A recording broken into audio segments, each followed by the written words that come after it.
Bonjour à tous. Comme sujet pour ma vidéo, j'ai choisi un élève en particulier. Son nom est Jason. Jason, c'est un élève qui, dès le début du stage, a semblé vouloir tester mes limites. Par contre, je me demandais, est-ce que c'est un élève qui veut de l'attention seulement? Est-ce qu'il cherche à me casser? Est-ce qu'il veut faire perdre du temps à la classe? Alors là, je le savais pas.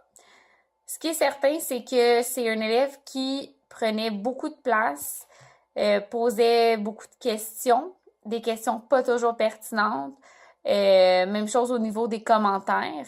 Donc, je vous laisse écouter quelques extraits dans lesquels vous pouvez voir la façon dont Jason se comporte en classe.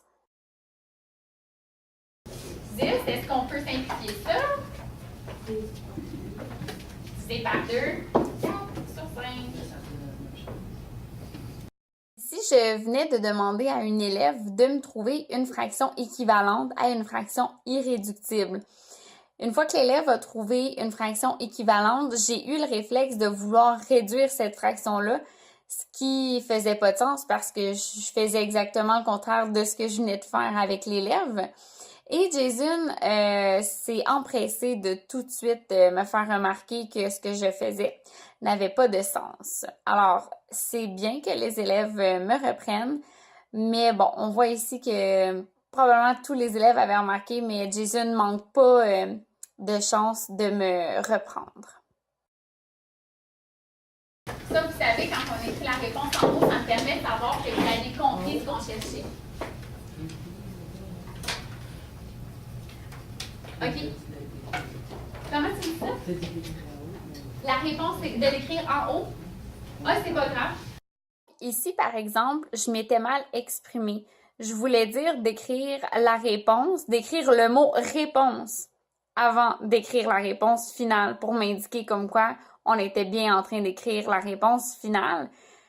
Et là, Jason a tout de suite arrêté sur le mot en haut. Et bon, j'imagine que sa question n'était pas très claire parce que bon, je m'en souviens plus, mais bon, ici ça a fonctionné. Si son objectif c'était d'avoir l'attention et de faire perdre du temps à la classe, je me suis vraiment arrêtée pour essayer de répondre à son interrogation. On passe à la prochaine page. Là, je vous le dis tout de suite, d'après à la prochaine question. Ici, je venais de dire, on passe à la prochaine page, alors que les élèves avaient entre les mains seulement une feuille. C'est seulement que moi, pour les besoins de la cause, au tableau, j'avais séparé la page en deux pages, bon, pour le tableau. Mais c'est ça, les élèves n'avaient qu'une seule feuille. Donc, j'ai dit qu'on passait à la prochaine page et tout de suite, encore une fois, Jason m'a repris en me mentionnant que c'était sur la même page. Est-ce que là, c'est plus clair? Combien est-ce qu'il reste du contenu? Ça va, OK. On se fait un peu. Donc, ici, ce que j'ai dit à Jason, c'est « Ça va, Jason? » On se calme un peu. Je me souviens plus qu'est-ce qu'il faisait, mais bon. Il devait probablement s'agiter sur sa chaise. Puis c'est sûr que moi, je commençais à accumuler de l'impatience de tous les moments là, qui me reprenaient, même si, bon, à chaque fois, ce n'était pas nécessairement faux. Mais ça commençait à être difficile de toujours se faire reprendre par le même élève. Jason, non, attends une minute. Alors ici, cette intervention-là du non Jason, attends une minute, probablement parce qu'il voulait encore prendre la parole, encore parler. Et ça, c'est seulement 15 secondes après la dernière intervention. Oui, Jason. Tu prêtes ton contenu, Oui. mais moins que tu as consommé, ça donne ton position. 8 sur 8, moins 5 position, ça donne ton position. Bien, ici, 8 sur 8, c'est un entrée. Okay? Ça représente la totalité de ce qui est en bleu. Ici, je comprenais plus ou moins ce que Jason essayait de me dire. Puis c'était un peu difficile parce qu'il y a un côté de moi qui se disait, est-ce qu'encore une fois, il essaie de me faire perdre mon temps?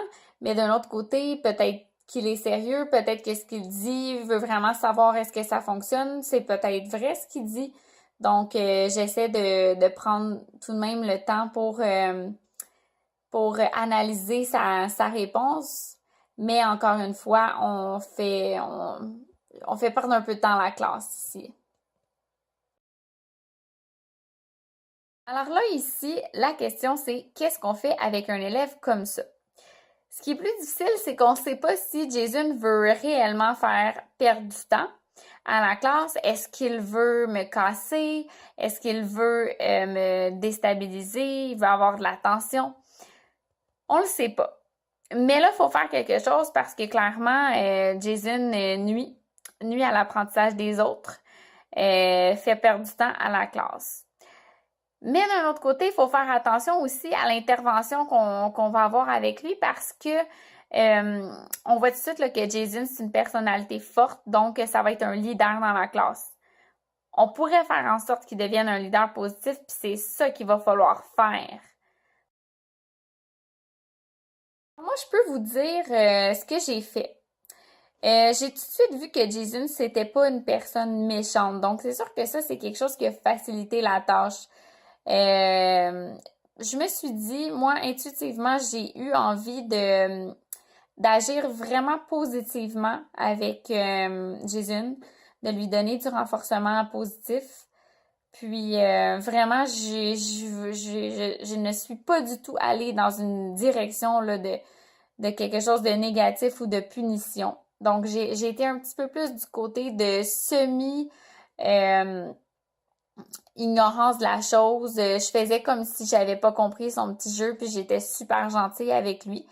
Puis c'est quelque chose qui a relativement bien fonctionné. Alors, je vous demande à vous, qu'est-ce que vous auriez fait avec un élève comme Jason qui clairement ne semble pas être un élève méchant ou un élève ayant un trouble du comportement. Donc, c'est tout pour ma vidéo. J'espère que vous avez apprécié et que ça vous a permis de vous poser des questions qui vous serviront probablement plus tard dans votre métier d'enseignant.